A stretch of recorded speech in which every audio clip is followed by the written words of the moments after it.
D'après vous, pourquoi l'époque médiévale fascine autant? Alors en fait, l'époque médiévale fascine beaucoup, pour à mon avis deux raisons, c'est-à-dire qu'il y a à la fois la vérité et le mensonge qui sont fascinants dans le Moyen-Âge. Ce que j'appelle le mensonge, c'est qu'à partir du 19e siècle, à partir des roms antiques, les historiens français ont eu une espèce d'idée qu'ils ont voulu imposer par rapport à l'histoire du Moyen-Âge. Et cette idée était la suivante, c'est-à-dire qu'ils voulaient tellement glorifier la Renaissance, montrer à quel point ce moment était une espèce de miracle dans l'histoire humaine, à la fois d'intelligence, à la fois de liberté, voilà, tout d'un coup l'homme se réveille, que pour mieux mettre en lumière la Renaissance, ils ont noirci le Moyen-Âge.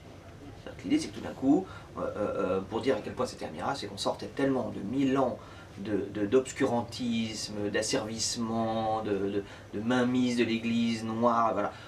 Voilà, quand on lit cette littérature-là, on a toujours l'impression que les gens du Moyen-Âge vivent avec la peur du diable partout, que la vie est un enfer et que tout est ailleurs. Enfin bref, ils ont vraiment noirci. Donc ça a donné une couleur au Moyen-Âge qui est resté comme ça très longtemps dans la tête des gens et qui perdure même encore aujourd'hui. Hein.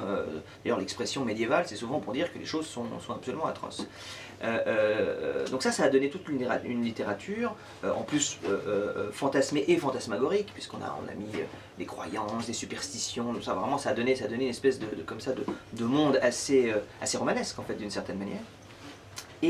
Mais sont arrivés les historiens du XXe siècle, surtout la première partie du XXe siècle, avec la grande école des Annales qui est très célèbre. Et là, on a eu des historiens qui sont penchés sur le Moyen-Âge de manière un peu plus sérieuse, en disant attendez, c'est pas possible d'abord que une seule couleur ou une seule identité d'histoire fonctionne pour 1000 ans, parce que le Moyen-Âge c'est quand même du 5e au 15e siècle, donc c'est pas possible de tout réunir dans une même on va dire, image d'Épinal, entre guillemets.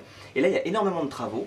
Ce qu'on a appelé même de l'histoire scientifique, où ils ont quand même commencé à étudier la vie quotidienne des gens, sortir un peu des textes qui étaient purement des textes écrits par les gens d'église à l'époque, pour essayer de comprendre un peu ce qu'était ce Moyen-Âge. Et là, c'est la deuxième chose passionnante, c'est que tout d'un coup, on s'est aperçu que la réalité était aussi passionnante que le côté fantasmé et fantasmatique qui a été fait. Donc ça crée deux couleurs sur cette période, à découper en plusieurs périodes. Hein. Plus je dis 1000 ans, c'est un peu facile de résumer 1000 ans.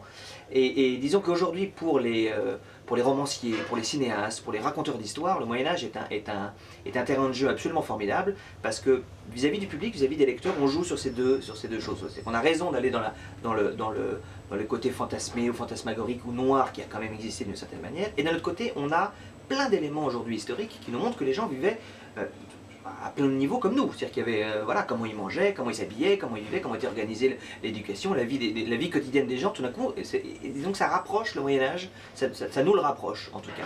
Et donc de ces deux couleurs-là, ça permet de voilà, de raconter des histoires absolument formidables et de mettre en lumière cette période où, bah, mon Dieu, on vient tous de là. L'Europe se crée à ce moment-là, donc voilà, faut pas imaginer que la France, l'Allemagne, l'Italie, l'Espagne existaient à l'époque. Non, en revanche, c'est à ce moment-là que les peuples commencent à naître, avec leur identité propre aussi. C'est absolument passionnant de voir comment le tempérament gallo-romain va devenir le tempérament français. Enfin, voilà, c'est très très riche d'enseignements, le Moyen-Âge. Pour vous, qu'est-ce que l'art de vivre à la médiévale?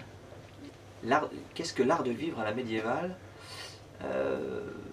En fait, ça n'existe pas, l'art de vivre à la médiévale. C'est-à-dire que il faut comprendre, d'ailleurs c'est une des grandes difficultés quand on travaille sur cette époque en tant que romancier, par exemple, et qu'on crée des personnages. Alors on peut éviter tout ce qui est anachronisme historique, parce que voilà, on a des sources et tout, on peut essayer d'éviter, on les évite pas toutes, mais on arrive, voilà, il y a quand même beaucoup de documents, il y a eu beaucoup de travaux, on peut faire attention. En revanche, on n'échappe pas à l'anachronisme psychologique. Dans le sens où les gens de l'époque, en revanche, avaient une vision de la vie qui est très différente de la nôtre. Alors oui, comme je disais tout à l'heure, ils éduquent des enfants, ils mangent, ils dorment, là c'est des choses où on se reconnaît. En revanche, leur vision de la vie est très très lointaine de la nôtre, très différente. Le prix de la vie n'est pas du tout le même. Aujourd'hui, voilà, la vie est une chose très importante qu'on chérit. Eux, à l'époque, c'est voilà, la vie c'est ailleurs, c'est l'au-delà qui est important. Tout le monde meurt tout le temps jeune et très vite, donc il n'y a pas cette espèce de, comment dire,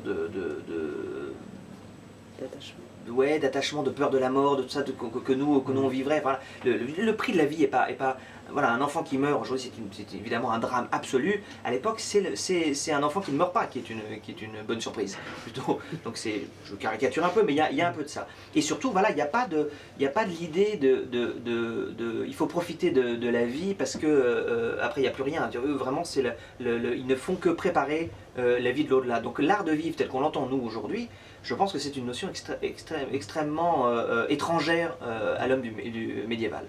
Là, on peut la retrouver peut-être. En revanche, c'est dans la vie des grands seigneurs. Là, eux avaient, parce qu'ils avaient, voilà, eux avaient le temps et la capacité de s'amuser.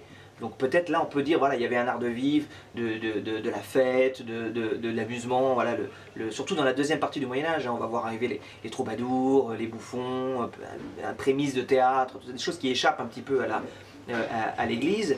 Peut-être un peu, on pourrait, mais c'est vraiment que quelques tout petits privilégiés, et encore pas tout le temps. Donc voilà, l'art de vivre médiéval, c'est peut-être quelque chose qui n'existe pas en fait, au sens où nous on l'entend. Pour ce qui est de la différence de l'art de vivre d'une certaine manière médiévale par rapport à aujourd'hui, je pense qu'il y a une différenciation assez importante à dire, c'est que aujourd'hui en fait qu'est-ce qu'on cherche? On cherche à être heureux, on cherche le bonheur. L'homme médiéval ne cherche pas le bonheur, il cherche son salut. C'est pas du tout la même chose, ça n'oriente pas du tout la vie de la même façon. Voilà, c'est vraiment une grosse différence. Et c'est pour ça que je vous disais tout à l'heure, quand on écrit avec des personnages, c'est assez compliqué de ne pas faire des anachronismes, de ne pas faire voilà, de pas finalement, c'est l'homme moderne qui parle dans la bouche du personnage médiéval, et d'un autre côté, franchement, se mettre dans la peau d'un homme ou d'une femme du XIIe siècle soit qui part en croisade, soit qui s'occupe de son petit champ dans son coin, c'est très très compliqué, très difficile. Paradoxalement, c'est presque plus facile de se mettre dans la tête d'un homme de l'Antiquité. On a une image très spartiate de la décoration des pièces. Est-ce vraiment la réalité? Pas du tout. Pas du tout. L'exemple absolu sont les églises et les cathédrales, qui aujourd'hui sont toutes blanches, en fait, mais qui à l'époque étaient badigeonnées de couleurs, mais de partout. Il y avait du orange, du bleu. C'était il n'y a pas une statue, il n'y a pas une colonne, il n'y a pas un pan qui n'était pas peint.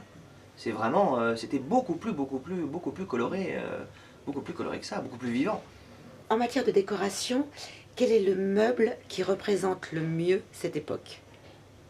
Voilà. Le meuble qui représente le mieux le Moyen-Âge, la charrue, les évolutions de la charrue, parce que c'est la capacité de